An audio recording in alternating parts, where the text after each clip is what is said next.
Anime across the globe has become a thing that everyone wants to watch. It started out here in Japan and it was birthed and made, but all of a sudden, all over the world, people are like, anime, I want to watch My Hero Academia, I want to watch One Piece, I want to watch Dragon Ball, I want to watch all these new TV shows, and it's just been growing. It's become a perfect example of how pop culture can be the gateway for someone to learn about a culture. And in this instant, that could have been, I believe, is one of the reasons why I first came to Japan, is because I enjoyed anime a lot. And maybe Adam too, kind of? Pretty much the same thing, yeah. Like the first, it's that the gateway. Yeah, exactly. It's the gateway drug into more of the love that we have for the community, the culture, and the country. And hey, recently, everyone, it's been growing even more. Netflix, that really famous streaming service, has taken upon itself to create live action animes. Mm-hmm. All right. Yeah. There's a few that have been made and possibly successful. I think there was the Death Note that happened a while ago. Yeah. And there was recently a Cowboy Bebop that came out that was actually a kind of a flop to everyone's surprise, because I feel like that one had a very hardcore following. Mm-hmm. And the most recent, the one that everyone's talking about right now, is One Piece. Yes. Now, how would you rank One Piece, Adam, as like popularity, like known anime overseas? Overseas, I think it's like maybe 2. One second, or 2, no way. I mean, it's second because there's a lot of different ones that people are watching now recently. So there's not such a huge following as there was in the past. But commonly known, One Piece is like, it's on the list. It's a top 5 for sure. It's It's like it's a high in the rankings. Yes.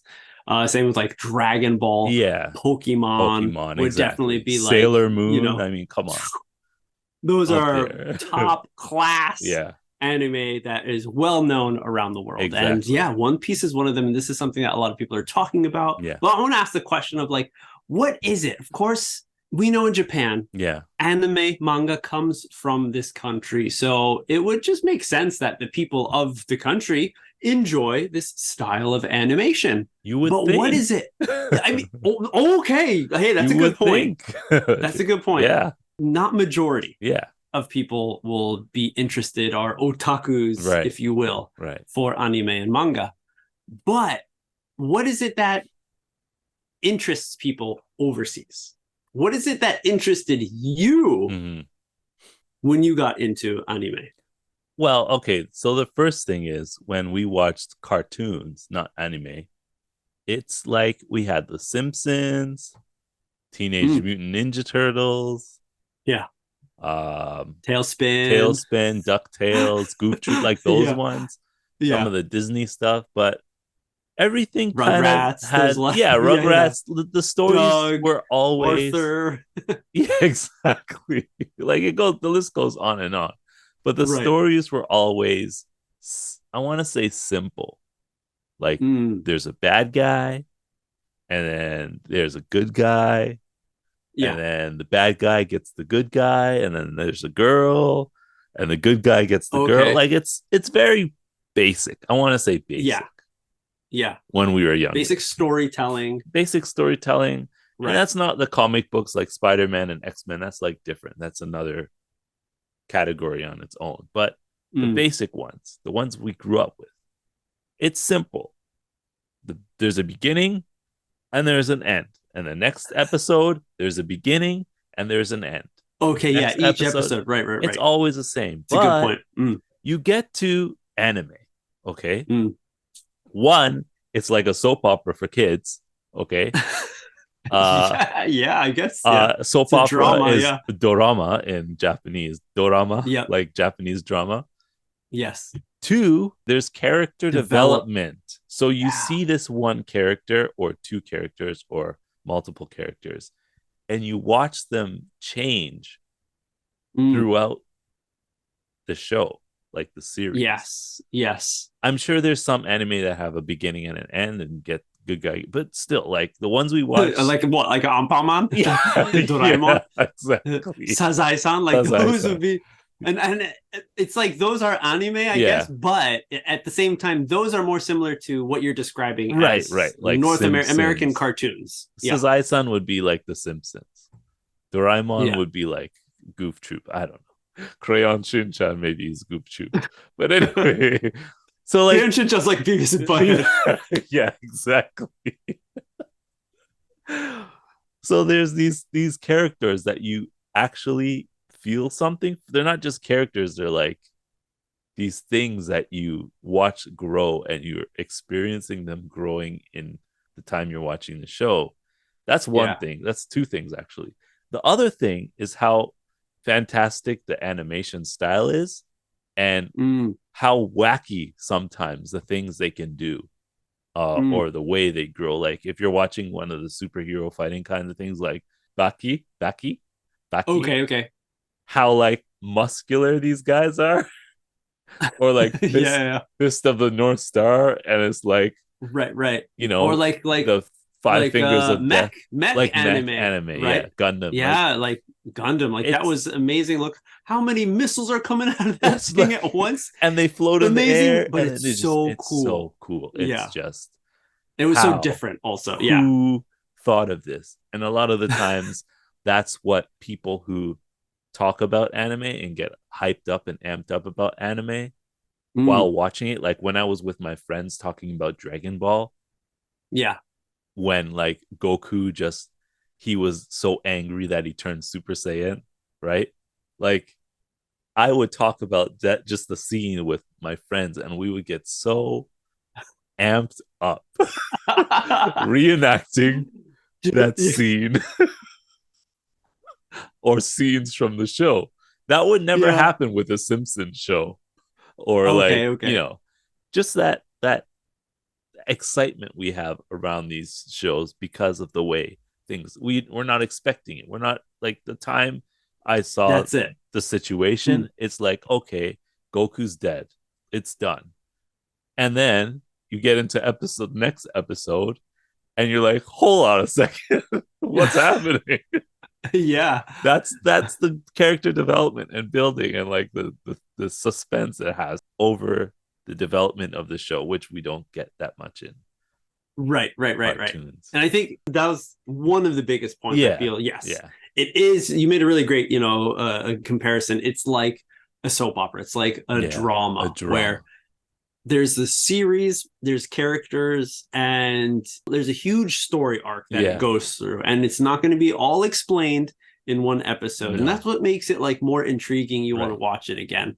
And the other big thing, probably the biggest one, was how new it was, how fresh it was for people to see. Like, and that's one reason for me when I started, like one of my first animes I got into was Sailor Moon. Oh, yeah. And it was that because that's what I had access to. Right. And I noticed right away, I'm like, something's different. Yeah. Like the animation, the style, like the way that they're moving, something like it's different, and I'm interested and I want to watch more. You know, the interesting thing for me about Sailor Moon was, at one point I was like, Sailor Moon, oh, that's for girls. I don't want to watch it. It's for girls. But then I started watching it, and I was like, hooked on it. Like, this is awesome. Like Sailor Moon's on. Like I'm waiting for it. You know? Yeah. So I think my sister mentioned, she was like, is this for like girls? I'm like, it doesn't matter. Like, wait, she's gonna transform right now. Wait for it. Wait, yeah. Oh no, Sailor Mercury got caught. What's gonna happen now? It's totally like a soap opera, dude. It is. And that's probably like the biggest thing. Yeah. It is the first animated soap opera that has a new flair of like what normal TV programs couldn't do because they don't have the money, they don't have the budget for. They're not going to be taking it to Hollywood because you're just going to make one movie, but animation has the magic to create anything because it's all drawn. Exactly. It's all from your imagination. Exactly. So you can make things crazy. Yeah. You can make things really simple. You can make it wacky. You can make artistic. It, yeah. so many different variants. So and the whole like creative aspect of it is just like, again, who thought of this? What were they doing when they thought of this situation happening? It's a different style of storytelling as well. Totally. And I think that's what sets it apart. I've seen a few types of TV programs in the US, like cartoons that try to mimic Japanese animation, like the style of it, the way that the characters look. Yeah. But you can, like, there's something about it, I'm like, oh, that's fake. Yeah, it's not. That's not real. Even if it looks like it sometimes, I'm like, is that Japanese anime? Is that anime? But then you start listening a little bit and you're like, nah. No. That's not it. And it's too predictable, too straightforward. Right. And that's something that is still, interesting people until this day, until we see here's One Piece. One Piece, massive success here in Japan throughout so many different types of people. It's one of those, like, I think, like, slam dunk kind of success where that's one massive one where people who weren't into anime and manga picked up and read, right, because it was so popular. Everyone was reading it and knew the story, watched the anime, and then recently, that movie came out here in Japan. People are going gaga all over that thing. Yeah, I saw it here too. It was over here, slam dunk in the movie theater. I watched it, and it was good. Whoa! The first time I ever saw anything slam dunk related, I went to see it, and it was good. There you go. Yeah. And now here we see One Piece. Massive story. So many characters, huge just development of all those characters. From what I've never watched it because I know that there's like hundreds of episodes. So I'm like, I can't dedicate my time to this at all, so I'm not going to watch it. But there you go, the success story of anime and how it's almost taking over the traditional styles of cartoon and storytelling from North America and the US is a very interesting point. And, we just see more and more animators, directors, storytellers from Japan getting put on the spotlight and being shown around the world. So it's something really awesome. And I think, like, a lot of people should, even if they don't like anime and manga, like, if you're living in Japan, pick one up. Respect. I was going to say respect. The amount of influence that it has over the world. Right, exactly. And not just like the most commonly known ones too. There's many anime here that people in Japan don't really know about, but they're popular. And it's just something that you'll hear if you ever meet someone from another country who likes anime. Get ready for those awkward conversations.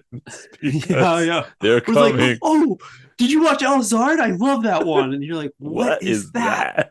Oh, you know Meizoi Koku? It's like, I think my mom has a manga of that because it's from like early 80s. It's gonna happen, but still, it's an amazing thing. And just another episode for where me and Adam embrace our otaku-ness. So maybe you can embrace your otaku-ness. Like this video. Let us know in the comments what you think about Japanese anime. And hey, subscribe to this channel for more awesome native English talks to improve your listening. Yep. So that's it. We'll see you on the next step.